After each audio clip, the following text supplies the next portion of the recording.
Hey everyone, I'm Maddie and today I'm going to be talking about what it was like working as a merchandise cast member at Walt Disney World. Alright everyone, put on your opera glasses because it's time to present Maestro Mickey Mouse and the PhilharMagic Orchestra.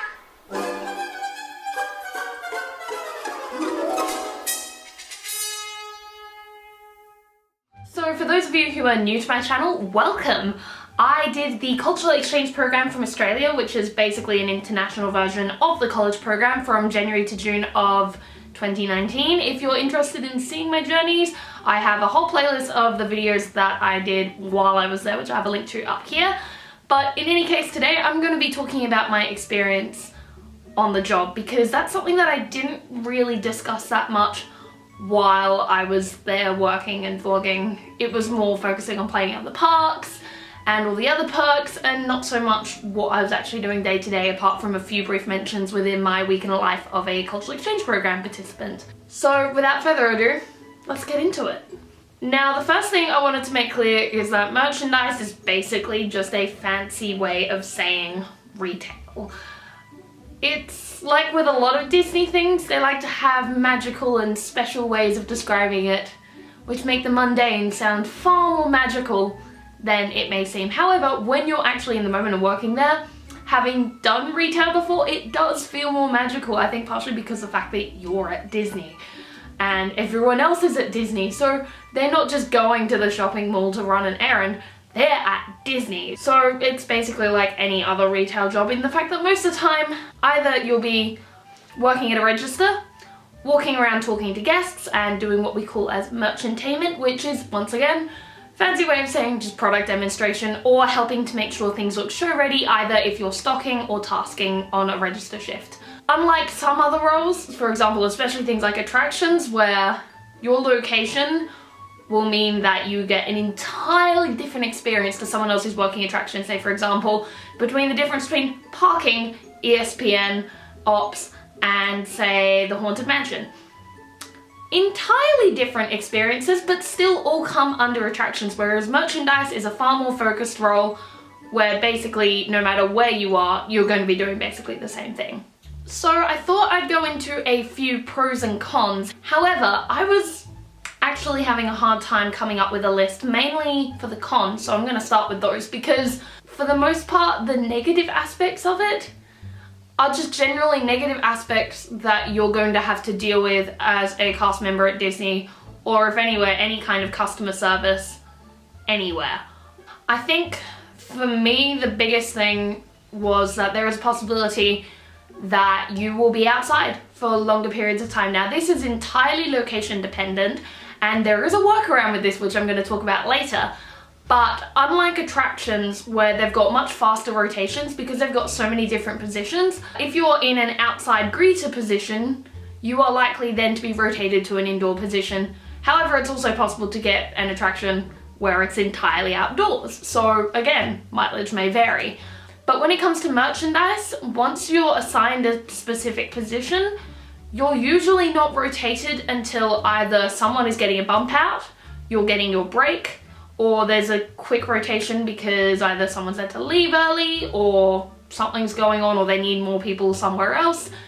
But for the most part, say for example, if I had a generic 6-hour shift, it is possible that within that time I will have moved around 4 or 5 times depending on, for example, if I'm overlapping a period where a lot of people are coming and going, and so you're covering both breaks, bump outs, and all sorts of other things.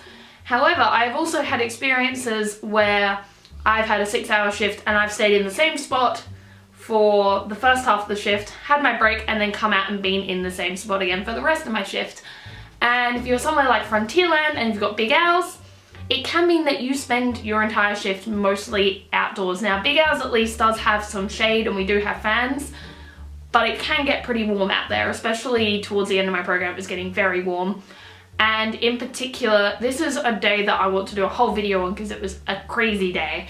Fun, crazy, mostly, but there was one time when I was out at an outdoor cart in Hollywood Studios for almost 3 hours. No air conditioning, anything, and it was rough. So there is still a possibility, depending on your location, that you may get stuck outside for long periods of time. So keep that in mind. However, as I said, there is a workaround, which we will come to later, but just keep that in mind. Otherwise, if you do get bored by being in the same place a lot, that can also be something as well, because you're not getting rotated around as much as, say, something like attractions. So one thing I think could possibly be a negative is depending on how you deal with handling money. Now, especially as an international, at first trying to get used to American money took a while, because first of all, it all looks the same.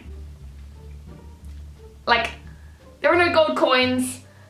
All the paper money, it's paper, first of all, so it rips and tears, it can get wet, and they all look exactly the same, so you have to actually read the note to figure out what it is, unlike our bills, which are all plastic and different colours. So towards the beginning of my program, I had some situations where there were tourists from other countries who were even more confused about the currency and would have like a bag filled with change and just pour it out onto the counter. And then we'd have to try and figure out together what the change was, because the coins also are weird, because from memory, the 10-cent coin is smaller than the 5-cent coin for some reason.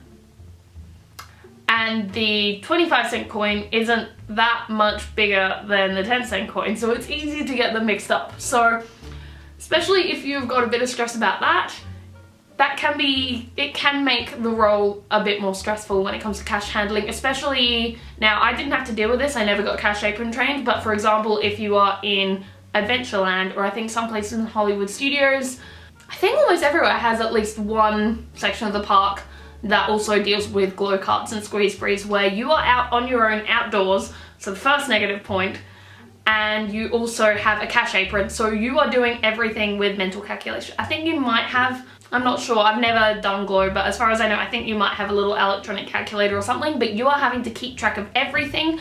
You might have to deal with loss prevention, and it just generally looks like a stressful time, because then you have to go through and check that the money adds up at the end of the day and that you have the right amount of stock left afterwards. It just looks like a very stressful time. However, I still feel like this is far less stressful than, say, if you were in attractions, which is legitimately a safety critical role, because you are ensuring the safety of the guests as opposed to handling money, which I'll admit is important. And if you do make a very large mistake, it could possibly cost you your job. So certainly there is a bit of pressure there, but certainly not as much as, say, working with safety critical role in attractions, in my opinion at least. And then the other thing I wanted to just touch on briefly is entitled guests, because you do get some, and to be honest, this is something that you have to deal with no matter where you're working as a cast member, no matter what role, in that there are going to be some people who believe that because they paid so much money, they are entitled to more things than everyone else who paid the same amount of money. Now, I actually didn't come across too many of these people, but I know of some people who have had specific issues in the past, especially with annual pass holders and Disney Vacation Club members, especially when it comes to discounts, because both of them get a 20% discount, but they do not overlap, so you can't combine them together to get a 40% discount. And also sometimes parents have sticker shock, because let's face it, Disney merch is expensive. There's a reason why I got this from Cast Connections. So let's get on to the positive stuff, because to be honest, my experience with merchandise at Disney was mostly positive. So the biggest thing I think for me that is a definite pro about merchandise is the longer guest interactions, if you like dealing with people, which, so if you want to become a cast member, I feel like you have to enjoy talking with people. So unlike something like attractions or quick service food and beverage, where those people are just zipping past and getting through as fast as possible because it's all about efficiency, you actually have time to chat to guests. And now this also again varies depending on location to location. So when I was working at the Emporium one time, you could certainly still chat while ringing up their items, but not to the same extent as, say, somewhere quieter, like for example where I worked in Frontierland, where the majority of the time I was chatting with guests, and I had some amazing guest interactions, amazing conversations, met some incredible people, and that's probably the highlight of the job for me, which was just being on register. And along with that comes one of my favorite things on the entire program, was pin trading. Now I feel like some people either love it or hate it. Working in Frontierland though, we are the pin trading central for the Magic Kingdom. So everyone goes there for pins, and so it's a lot of fun. I was selling pins all day, I was talking about pins, and mystery pin trading became my favorite thing to do. Now I'll probably have a video all about pin trading, and maybe even a video on the mystery pin trivia questions that I usually use. I'm not sure, we'll see. Let me know down in the comments below what you'd be interested in seeing in that regards. But otherwise, it's just a really great, different, unique way to interact with guests and really fun conversation starters. And finally, the biggest pro, I think, of merchandise is the fact that no matter where you are, whichever store you're at, the registers all work the same. And that means that you can trade shifts to a lot of places, which I think is the biggest pro, and also solves a lot of the problems within the cons that I discussed earlier. Because if you have a location which has a lot of outdoor work, you could, say for example, see if you could trade with someone who worked at, say for example, the Emporium or Mousekiz, which is entirely indoors. And so you're negating that aspect that you'd rather avoid. And for me, the biggest thing was the flexibility. So unfortunately, if you're in something like attractions or some of the other roles where your training that you have is very, very specific to your own particular location, so you can still certainly trade within your location, but it's a lot harder to trade to other locations in case either if you need a particular day off or you're looking for a change of pace, because unless they have the relevant training and you have the relevant training for them, it's a lot harder to actually organize a trade than it is for merchandise. So there are massive Facebook pages that are dedicated to trading, and you'll find them for both the smaller areas. So for example, for me there was a Frontierland one, I was also part of the Liberty Square one as well, and then in addition to that also park specific and then worldwide. I say worldwide, Walt Disney Worldwide. To be clear, I love my location, I love Frontierland, however I get bored if I'm in the same place for too long. I just get antsy and I like exploring new locations. I wanted to try new costumes, I wanted to meet new people, and so having the opportunity to be able to just trade shifts to go to other places was a great time.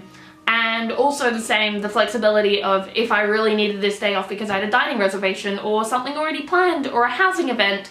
So it was a lot easier, say, if I had a particular day I needed off because of, say, an event that was happening, or I had a dining reservation, or just something, just a particular day that I'd prefer to have off. So then it was much easier to trade with someone outside of my own location as well. And this also comes into play if you want to either pick up more hours, or in some cases get less hours, and just sort of help manage the uncertainty that comes with only getting your schedule 2 weeks in advance and negating some of the aspects of the college program experience.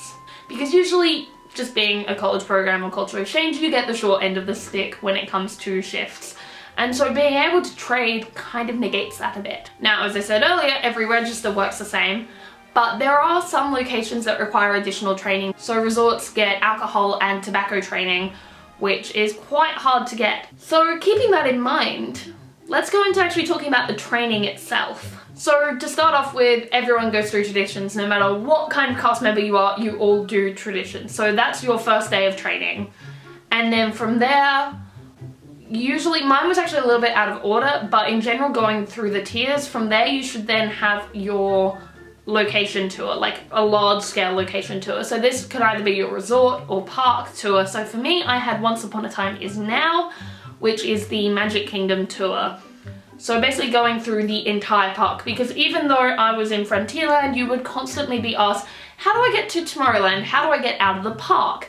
How do I get to the ferry? How did I get to, say, the Haunted Mansion? So there's constantly, even though you're in one specific part of the park, you need to understand where you are in the larger context of the park to be able to give directions to guests. So that was a lot of fun. Really exciting to get to see the tunnels, and I thing. Also, you do get to ride one ride if you're doing a park tour. For us, we got to ride the Haunted Mansion, which was a lot of fun. I think some other groups did Little Mermaid. Basically, it's an attraction that doesn't have a height requirement. So after you've done your Once Upon a Time Is Now or whatever other park or resort tour that you've had, you then should have your tier 1 training, and that's location specific, and this is basically a tour of your specific location. Now for me in Frontierland, I ended up having a tour of both Frontierland and Liberty Square because at the time they were thinking of possibly cross-training a few people. I didn't end up getting cross-trained, but I did get deployed a couple of times to Memento Mori, so that was handy. But generally they give you a specific tour of the area, and in particular the stores. So once you've already had your area tour, this is more specific to your location. So for Frontierland, we got to have some magical moments. So I got to help out with the country bears, roaming around, greeting people in the morning with the welcome wagon. I did a lot of pin trading, and also a few magical moments down at Splash as well. So that's the kind of first day. It's a pretty fun day. It's basically just getting used to the area. Usually you'll find out a little bit about the backstory and information about the general area that you might want to know in terms of, for example, I had to learn all the names of the country bears and learning a bit more about Frontierland's history, Splash Mountain, Big Thunder, and just learning more about Frontierland in general, or your land specifically that you end up in. Now for me, I was in the stock costume so I could move between Frontierland and Liberty Square, but in general, assume that you're going to be in costume. I think for us, we actually met at costuming to get our costume on the clock and then went over to start our shift, but it depends from location to location. I've heard of some people who had to get their costume beforehand, some people who got them on the day, so just check your training sheet and it should have the information there. Otherwise, we'll move on to tier 2. Now this one I did a bit out of order. I actually did it before tier 1. But this is your register training day, and this is at Disney University, which is right near the Magic Kingdom, and so it's essentially a day where you learn how to work the registers. Now once you've had this, basically means you know how to work every single register on Walt Disney World property, which is great. So they go through, and also a bit about loss prevention and just generally core, I think it was called merchandise core from memory. Pretty straightforward day, not the most exciting, but then you get into tier 3. And now tier 3 is the first day when you're actually doing cash handling on the job. So basically you're applying what you learnt in tier 2 into, in practice, interacting with guests on the job. Now obviously throughout this entire time you'll have a trainer next to you who'll be able to help you out, and you'll have a little earning your ears flag, which is adorable, hanging from your name tag, so anyone who does interact with you knows that you're still in training as well. And then you have your tier 4, which is basically just going over everything you've done in the last 2 days, and more the trainer stepping back and observing rather than actively assisting. So definitely it's not a particularly stressful training process, and there's not too much to remember. I mean, there's a little bit of a process to remember with working the registers, but especially if you worked retail before, it's pretty straightforward to get used to. Now, in addition to this, depending on your location, you may have additional training like I mentioned earlier. So if you have a location which requires food safety or alcohol and tobacco training, you'll actually be staying on a bit later after your merchandise core training at Disney University to go up to a computer suite where you go through the online e-learning to get these particular training things approved. So they're just videos that you have to watch, online quizzes. It's pretty straightforward. And then along with that, again, depending on your location, you may have more training before you get to your final stock training. I think there's a couple of places in Disney Springs that don't do stock training, but for the most part, if you're in merchandise, you will also be stock trained. So for my location, I received training in Case Line because we had Prairie Outpost, so I had already done food safety on merchandise core, and then it was time to actually put that into practice with the Case Line, and also learning how to use the leather bracelet. I think that was combined into one day actually, the leather bracelet and Prairie. And then I also had another day to learn how to use the photos. And so for example, if you're working at a ride exit store, you may be the one selling the photos, which means you have to learn about how that system works, which is actually probably the most complicated thing I had to learn on the job, was working out the process to order and print a photo. as well as also going through the rules on how to moderate photos, because attractions don't actually do that. That's us merchandise. So if you're being dumb on Splash Mountain and doing something you shouldn't, we're the ones who are gonna have to ban that photo and block it out, and then have to explain to you that we can't sell you that photo. So that's a fun time.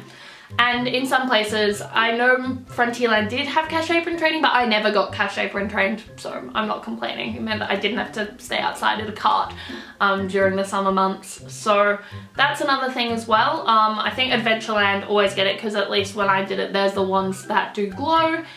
And I think that's it in terms of specific training. I think also Dinoland has a different one for games training with the little sideshow games that they have around in Chester and Hester.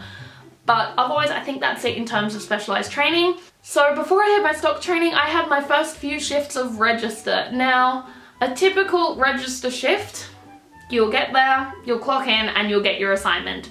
So usually when you're going for a shift, you'll just be given a register to go to, and that's where you are until someone moves you to another position. However, sometimes you can get other tasks, so that's what we call tasking. So for example, it might say, merchantain until this time, or pin trade until this time, or go outside and greet guests over by Big Al's with a bubble wand and for 15 minutes until it's time for you to then come back and get a new assignment, either to bump someone out or give them their break. So that's basically how a register shift works. It's pretty straightforward, basic retail. Occasionally you might also get a task which is to help tidy up the store, or for example in Frontierland we had Squeeze Breeze, which was to be going downstairs and refilling ice buckets and helping to keep the coolers cool and making sure the coolers both backstage and on stage were stocked with drinks. But otherwise, most of the time you're either on a register or out on the floor interacting with guests. And from there, I had a couple of register shifts, and then I moved on to my stock training. Now, stocking is very dependent on location as to how it works. There are two kind of stock shifts that you can get, either heart of house or just a general stock shift. Now, usually heart of house is not something that CPs will get. I think I know sometimes people in resorts get it, but at least in the parks, or at least at Magic Kingdom, it was essentially a centralized, specialized merchandise cast member that would be trained to do so. And they're basically the people who stock the back stock rooms and make sure that everything is ready for the morning. So they're coming in around, I think, 2 or 3 a.m. and staying on until sort of a bit after park opening, and then leaving for then the stockers during the day to come in and take over. But for the most part, stock shifts, it really, again, depends on your location. So for Frontierland, if you're stocking, you'd be assigned to a store and you'd be the only person there. And so you would be having to take note of what's in stock and what's out, go back, grab stuff, come back out, put it away, repeat. And take note of anything that might be missing. And then also if you're stocking, usually you're the person that the coordinators or leaders will come to if they have any errands. So for example, especially when I was usually down stocking Splash, I'd be getting in at 5 o'clock because I'd usually be closing. And then from there, probably about an hour later, right after clocking in, grabbing my keys, going down, I would be called out to help with parade audience control for the marching bands coming through. Or I might be asked to take some lost property down to guest relations, because as a stocker, at least in Magic Kingdom, you actually wear a different costume, which is the blues. I'll have a photo of it here. Not the prettiest, but it does its job. It's neutral for a purpose, because it means that you can actually move between lands while other cast members in costume cannot. So there were a couple of times when I had to do runs down to guest relations to drop off some lost phones or wallets, and even one time when I had to do a full-on adventure down to the confectionery on Main Street to grab more caramel apples for Prairie and head back that way via the utilidors carrying a massive heavy tray of caramel apples. It was an interesting time. However, if you're at a much larger store, they have probably what I'd say is a far more efficient method of stocking, which is they will have a full team of stockers. So I actually once picked up a shift stocking in Epcot in Mouse Gear, and it was basically the process. They actually had a digital method of tracking inventory.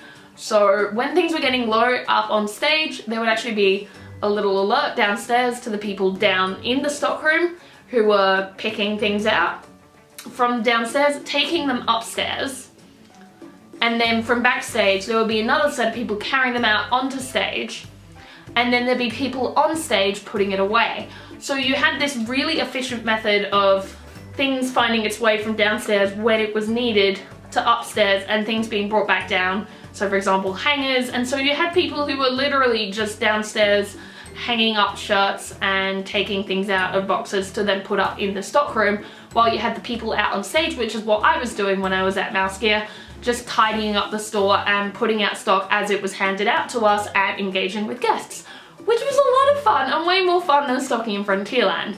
So some people really enjoy stocking, maybe if you're not quite so much of a person who sometimes needs a break from chatting to people.